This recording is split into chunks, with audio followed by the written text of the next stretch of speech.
My house is a house of prayer. In the name of the Father, the Son, and the Holy Ghost. Amen.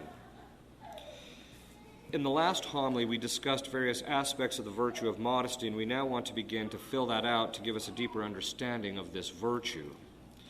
The first aspect is the virtue, or what we call the sub-virtue to modesty, called decorum. Decorum, sometimes called ornateness, is the virtue in which our externals, such as dress, speech, our comportment, and the like, fit who we are, our circumstances, and a rightly ordered intention of trying to achieve the good. Decorum, therefore, is in three areas: speech, comportment, that is, our external actions and posture, and our clothings and possessions. As for decorum in speech, our speech must always suit time and place. For example, in mixed company, there are certain things that you do not discuss which may be acceptable to discuss among an all-male or an all-female company. A virtuous man or woman is not attracted or finds humorous things that are vulgar. This aspect of modesty is harder to master for men than for women, since men often find vulgar things more humorous, whereas women tend to find them repulsive. By vulgar, we mean those things which pertain to man's lower nature, or to the lower nature of other animals and things of this sort. This is why, in certain circumstances, it is inappropriate to talk about various bodily functions and things of this sort. Another aspect of what is vulgar is the use of vulgarity. Now, there's a difference between vulgarity and profanity. Profanity is when you use our Lord's name or some other holy words or phrases contrary to the two proper uses of those terms. The first is demonstratively. For example, if I were to say, God is holy, the use of the term God in that case is demonstrative. Or if I was to use it in prayer, oh God, help me, that is a legitimate use. But to use it outside of that is a form of profanation, that is, you're profaning God's name, and it's a form of sacrilege by speech. So people have to be careful about it. But profanity is different from vulgarity. Vulgarity is the use of certain base words, or cussing, sometimes is what it's called, which refer to physical created things, such as the conjugal act, various lower bodily functions, and things of this sort. Vulgarity is contrary to modesty, since it is contrary to decorum, since we are rational animals and therefore must act in relationship to our dignity and not like a common stockyard animal. So there is, with respect to decorum is that thing in which there's some sameness about the person and the thing he's doing. So you should actually act rational, and because you are rational. So your speech should pertain to those things that are proper to the dignity of something that has reason. Profanity, obviously, therefore, is also contrary to the virtue of decorum.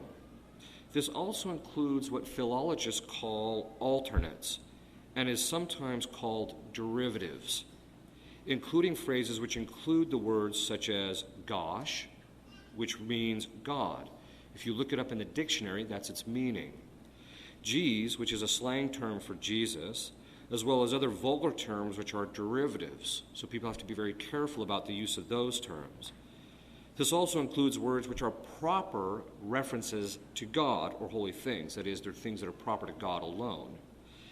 These include phrases such as, oh my word. Now, your word is meaningless and there's no point in swearing by it. But to say, oh my word, in reference to God, that is, that's what's its real meaning, you're referring to the second person of the Trinity, who is the Word of God. And so it's a form of profanation. Oh my goodness is another term, which incidentally is a demonstrative use of that. The use of that term, or that phrase, oh my goodness, refers to God, because God is goodness itself. Graciousness, or gracious, is also another reference in the relationship to God. So people have to be very careful that their speech is properly moderated and pure. Only use our Lord's or holy names demonstrative in prayer again. Always keep that in mind. As for decorum and comportment, our external actions must always be virtuous and moderated. This virtue is violated by forms of dancing which lack self-control and the dignity of a rational human being. which you often see in rock concerts and the like, in addition to the fact that there are very often gross violations of modesty because they are just downright contrary to the virtue of purity, and because of the very often the actual music itself lends itself to this immoderation. The fact is that people should not be doing that. There are certain forms of dancing, however, that can actually teach modesty if they are approached properly and done rightly. Here we are thinking in terms of things such as ballroom dancing and certain forms of folk dancing, certain forms, because some of them can be bad too. But these actually teach people how to moderate their external comportment in relationship to the opposite gender. So that in point and fact, in things such as ballroom dancing and the like, provided again it's approached with a holy intention, that is a pure intention, they can actually beget modesty because they teach people how to govern their external actions in relationship to the opposite gender. This virtue, that is decorum, is also violated when people get angry because their external actions are often not moderated, because their hands are flailing around, or they're driving erratically, or things of this sort, or their speech is out of control, they're yelling and screaming, and that type of thing. Traditionalists often beat people over the head rather than approach someone with modest gestures and comportment in speech. As I've mentioned before, anger destroys modesty. Now, this is somewhat understandable in the sense that most traditionalists have suffered a great deal, and so they very often have a short fuse. But the fact of the matter is that many traditionalists suffer from malice, and malice also destroys modesty. Malice is the vice in the will in which one does not seek the better good of a particular individual. So instead of traditionalists, when they hear somebody say something contrary to the teaching of the church, praying for that person or sitting them down and trying to explain it to them, that is, they're trying to help the person, they just assume club them over the head. And this is a sign of malice. But it's also a violation of the virtue of modesty. This virtue is also violated by people who hold their middle finger up as a form of slighting somebody. In addition to being vulgar, this is also contrary to moderation in external expressions and behavior, so it's contrary to modesty. Children who cannot sit still or adults who manifest their impatience by fidgeting and things of this sort violate the virtue of decorum because their external actions are not properly moderated. That is, they are not properly under the control of reason. We obviously see here the necessity to teach children modesty at home so that when they come to Mass, they can be properly self-controlled. And this starts very young. You can teach children how to behave very young. I've seen kids 2 years of age who are able to sit quietly even for an hour of Mass. Throwing a tantrum and the like are violations of modesty, not just for children, but for adults as well. Adults just throw it in a different way, by getting angry, giving people the silent treatment and that type of thing, rather than flailing around down on the ground. But the fact is, they are both violations of the virtue of modesty. Part of comportment or decorum is in external actions deals with proper manners and etiquette, which are largely governed by reason. That is, we're rational human beings, so how we eat is different than the way a cow eats, and by custom. So in each location, customs are somewhat different. One is required to follow etiquette for addressing people, and in relationship to priests, we'll talk about that later, for eating and things of this sort in a particular location in which you find yourself. When in Rome, do as the Romans do. Now here we're obviously exhorting you to follow virtue, not the other things that the Romans were notorious for doing. But here when we say in Rome, do as the Romans do, we are actually referring to the general way in which etiquette is and manners at table, for example, are done. So, for example, in Europe, your hands are never to be under the table during the meal. They're always to be on top of the table. Whereas in this country, your hands are always on your lap or underneath the table, except for the one in which you eat with. Also, there is, in Europe, it is acceptable to use the fork in the left hand, whereas in the United States, the proper etiquette is to use it in the right. Now, violations of these are violations of modesty, but they are very, very slight, obviously. And usually they're more imperfections than they are venial sins in most people. But the fact is that we have an obligation to manifest in our external comportment virtue. That is, our eating at table should manifest virtue, not something that you would see a hog doing at the trough. Children who chew their food and then show it to everybody else and this also pertains to adults, do not have proper decorum or modesty. In other words, the food is supposed to be eaten, not shown. It is not without coincidence that at the very time that modesty in dress regarding matters of the 6th and 9th commandment collapsed, there was also a systematic collapse in the proper manners and etiquette in addressing people and in how people behaved. This is also why posture when sitting and how one presents oneself when sitting, walking, and in all of his gestures is of importance. Sitting upright or sitting in a dignified manner suits a being with reason. Animals slouch. Well, we are rational animals, that's true, but we're rational, which means we're essentially different than them, so we should be behaving differently than them.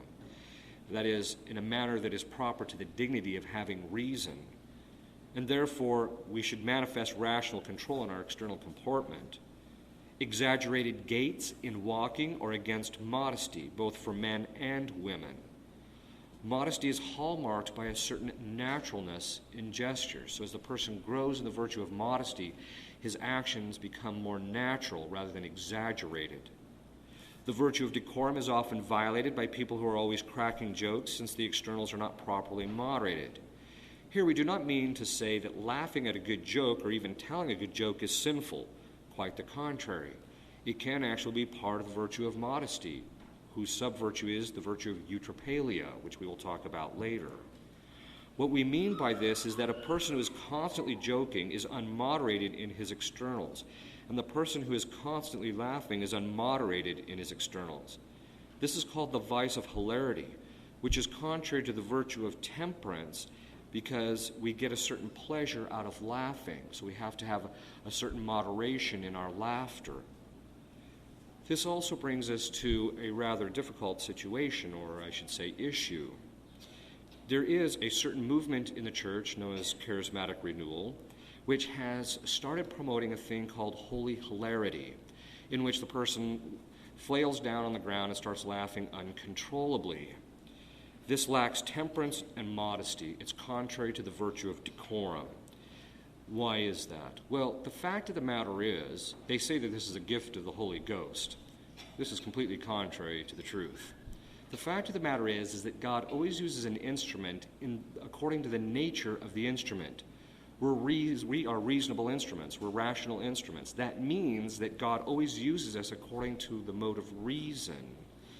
What is reason in relationship to the matter of laughter? It's called the virtue of discretion or the virtue of modesty. So anytime we have rational control over a particular aspect of our life, there's a virtue present there. So God always works with people in relationship to virtue, which means moderation and self-control. Laughing uncontrollably is called the vice of hilarity, and this is how we know that this supposed gift from the Holy Ghost is not from God. It's from a spirit, all right, but it's not from God. Here we begin to see that lack of temperance or any other virtues, such as meekness, will result in the corruption of modesty. When Adam and Eve ate the apple, their external behavior was contrary to proper decorum as a servant of God, and therefore one of the first things they were punished with was a sense of their immodesty. And as a result, they needed clothing because they were ashamed, which is one of the effects of somebody who has a sense of modesty. When there is a lack of clothing, there's a sense of shame. And this is something which is quite important. But the point in all of this is that we must continue to always pray that we attain this virtue. Remember, there are two kinds of virtue. There are supernatural virtues and there are natural virtues. The natural virtue of modesty helps us to deal with these things just in relationship to themselves. That is, it helps me to moderate my laughter as a matter of virtue so that I gain rational control and I have a certain interior right order. But that's different from the supernatural virtue of modesty. The supernatural virtue of modesty helps me to see these things in relationship to my supernatural end. And so very often people will have a sense, who become very holy, and they start looking at things from the point of view of modesty. That decorum, supernatural decorum, requires a fittingness between their holiness and their modesty and their externals. This is why saints were often very modest in not only how they dressed, but in their speech and things of this sort, because they did not want to offend God, and God had given them a great deal of this virtue, this supernatural virtue of modesty. In the next homily, we will take up decorum in relationship to clothing, which is the third area, as well as makeup and other externals. But as always, let us pray to Our Lady so that she may grant us the grace to obtain perfect modesty and therefore be like her. In the name of the Father, the Son, and the Holy Ghost. Amen.